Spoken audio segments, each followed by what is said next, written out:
I started with the court service back in 2003. That was at Leicester County Court on a temporary contract. I actually came really close to leaving after a few months because I didn't do anything but issue divorce petitions every day. Little did I know, though, that experience would put me in such a good place to help reform that service 17 years later.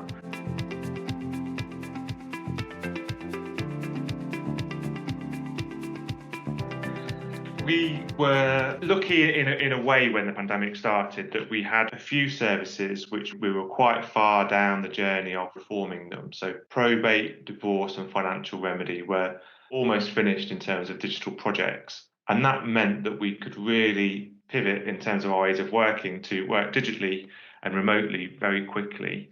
Right in the middle of the pandemic, we mandated the use of our digital service for filing financial remedy consent orders. So this is where parties in a divorcing couple have agreed their finances and need the court to finalise that order. That was taking probably up to about 2 months prior to the pandemic to be finalised by the court. And the digital service that we put in place meant that that was no longer 2 months, it was probably more like 2 to 3 weeks from the time that we got the application to the time that they got their order back. And that was a really difficult decision because it wasn't the ideal time to do it, but we knew that those divorcing couples, to get that final order almost 2 months quicker than they were previously, they could really move on with their lives.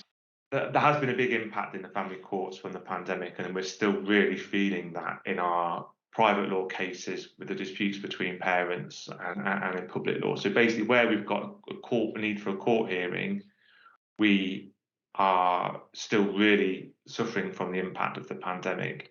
And so we've got a long recovery road ahead of us to reduce those backlogs, reduce those waiting times, and to get back to some sort of normality. One of the most important things that has become clear in the last 16 months is that our relationship with our partners, such as CAFCAS and legal representative bodies and the judiciary, is key. So we really had strong relationships anyway, but we've had to redouble our efforts to make sure we work together and work with our court users to see us through the impact that we've been feeling. We've put in record amounts of sitting days last year for judges to try and combat the impact of the pandemic.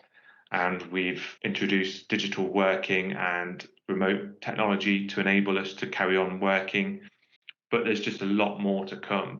In terms of reform, we have already got an online portal for parents who are in dispute about arrangements for their children. So we've got an online portal for them to use. But the reform programme is going to build on top of that. And that's already started as a project.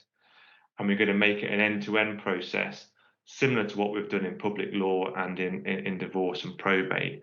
So that's starting now, and we'll start to see that come out for the benefit of court users over the next 16 months in a staged way. And another thing that I'm keen that service will do is to help guide parents to other sources of resolving those disputes. So the court might not be the best place always for parents to resolve disputes over arrangements for their child.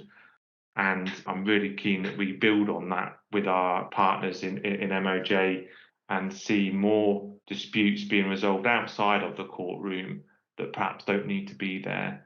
And that builds on something that's happened recently, which is the launch of the mediation voucher scheme, which offers a sum of money to people to use mediation as a way of resolving those disputes when perhaps they might have come to court to do that instead. And that's proved very successful. I'm really keen to see how that progresses over the next few months. We're going to continue to support remote hearings, but the reform programme also is looking at making those remote hearings even better. So alongside all of that, obviously what's next for the family courts is a long, hard road ahead of recovery.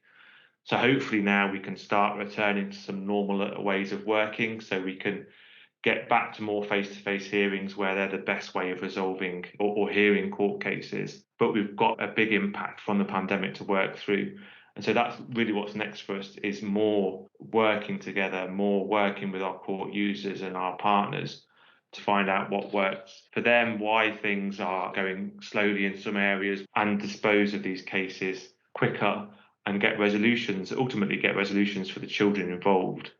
quicker than we are at the moment and reduce those waiting times to a more normal level.